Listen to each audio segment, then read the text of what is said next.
बूढ़ा शेर और चालाक लोमड़ी। एक दिन एक बूढ़ा शेर जंगल में अपनी गुफा के सामने लेटा हुआ करहा रहा था। धूप तेज थी, जिस्म कमजोर था और पेट खाली था। शेर बोला, उफ, मेरे जोड़ों में दर्द हो रहा है। पहले मैं भी जवान, ताकतवर और पूरे जंगल का बादशाह था, मगर अब मेरे अंदर ना वो ताकत रही, ना वो जोश कि मैं शिकार कर सकूं। शिकार के पीछे दौड़ना अब मेरे बस से बाहर है। भूख ने मेरी हालत अब और भी खराब कर दी है। अगर जंगल में कुछ नहीं किया तो मैं भूखा ही मर जाऊंगा।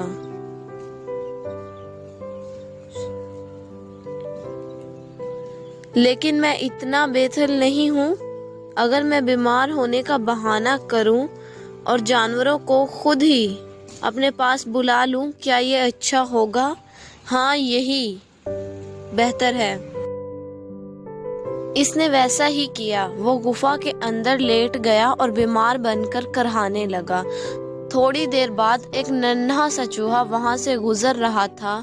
शेर बोला, अरे चूहे, इधर आओ मेरे दोस्त। चूहा बोला, शेर बादशाह, आपको क्या हुआ है? आपकी आवाज तो बहुत कमजोर लग रही है। शेर बोला, बेटा, मैं बहुत बीमार हूँ, जिस्म में ताकत नहीं है। जाओ और सब जानवरों को मेरे पास बुला लाओ कि मेरी सेहत पूछे। शायद उनकी दुआओं से मेरी तबीयत कुछ ठीक हो जाए। मैं अभी जाता हूँ और सब जानवरों को आपकी बीमारी की इत्तला देता हूँ।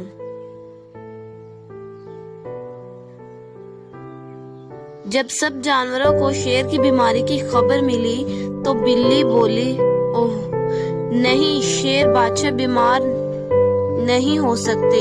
ये तो बहुत बुरी खबर है। वो तो हमारे राजा हैं। इनकी तबीयत खराब होने से जंगल की तबाही हो सकती है। हमें जरूर इनसे मिलने के लिए जाना चाहिए। बकरी बोली, चलो तो फिर सब मिलकर चलते हैं। बीमार को अकेला छोड़ना अच्छी बात नहीं है। सब जानवर शेर की गुफा की तरफ चल पड़े। सबसे पहले हिरन पहुंचा। हिरन बोला, अस्सलाम वालेकुम शेर बादशाह, सुना है आपकी तबीयत खराब है। तो सुनकर दिल परेशान हो गया। मैंने सोचा आपकी खैरियत मालूम करने मैं आपकी कुछ मदद कर सकता हूँ, या कुछ खाने के लिए लाऊं या फिर किसी को बुलाऊं। शेर बोला, मेरे दोस्त, तुम बहुत नेक दिल हो। तुम्हारी देखभाल ही मेरे लिए काफी है। अंदर आओ, तुमसे बात करके दिल बहल जाएगा। हिरन जैसे ही अंदर गया वो गायब हो गया। शेर ने इसे दबोच लिया। थोड़ी देर के बाद बंदर आया। बंदर बोला, अस्सलाम वालेकुम शेर भाई, सुना है आप बीमार हैं। मेरी माँ कहती है बीमार की सेवा करना हमारा काम है। मैं आपके लिए कुछ फल लाया हूँ। लेकिन असली बात यह है कि आप के बिना जंगल सूना है। आप जल्दी से तंदुरुस्त हो जाएं।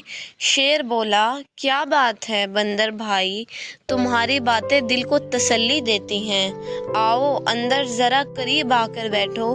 बंदर भी अंदर गया और वो भी वापस नहीं आया।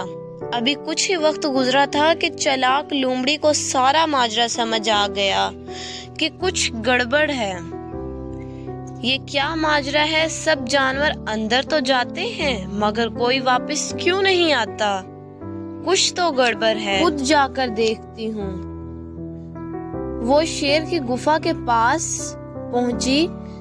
जमीन पर नजर दौड़ाई तो पता चला कि ये निशान बता रहे हैं कि कोई जानवर अंदर तो जाता है मगर वापस नहीं आता। इसने आवाज लगाई, अस्सलाम वालेकुम शेर बादशाह, कैसे हैं आप? मेरी दुआएं आपके साथ हैं। शेर बोला, अरे लोमड़ी बहन, तुम कब आ रही हो? اندر تمہارا انتظار کر رہا تھا میں تم سے باتیں کرنا چاہتا ہوں۔ لومڑی بولی، شیر بادشاہ، آپ کی طبیعت تو واقعی ہی خراب لگ رہی ہے، مگر معافی کے ساتھ آپ کی غفا کے باہر اندر جانے کا تو نشان ہے اور باہر آنے کا کوئی نشان نہیں۔ میں خود کو خطرے میں نہیں ڈال سکتی۔ شیر بولا، نہیں، تمہیں کوئی غلط فہمی ہوئی ہے، وہ سب جلدی میں نکل گئے ہوں گے، شاید دوسرے راستے سے۔ آپ کا بہانہ اچھا ہے، مگر میں چالاک ہوں، میں اندر نہیں آ رہی اور باقی جانوروں کو بھی آگاہ کر دوں گی۔ اللہ حافظ شیر بادشاہ۔ یہ کہہ کر لومڑی واپس چلی گئی۔ جنگل واپس پہنچ کر اس نے سب کو شیر کے ارادوں سے آگاہ کر دیا۔ بلی بولی، یہ سب تو دکھاوا کر رہا تھا، میں تو بال بچی۔ کتا بولا، لومڑی کی ہوشیاری نے ہم سب کی جان بچا لی۔ بکری بولی، اب کوئی اس گفا کے پاس بھی نہیں جائے گا۔ اسی دن جنگل کے کسی جانور نے شیر کی طرف رخ نہیں کیا۔ شیر غفا میں اکیلا، بھوکا اور شرمندہ پڑا رہا۔ Please subscribe and like my YouTube channel. Thanks for watching.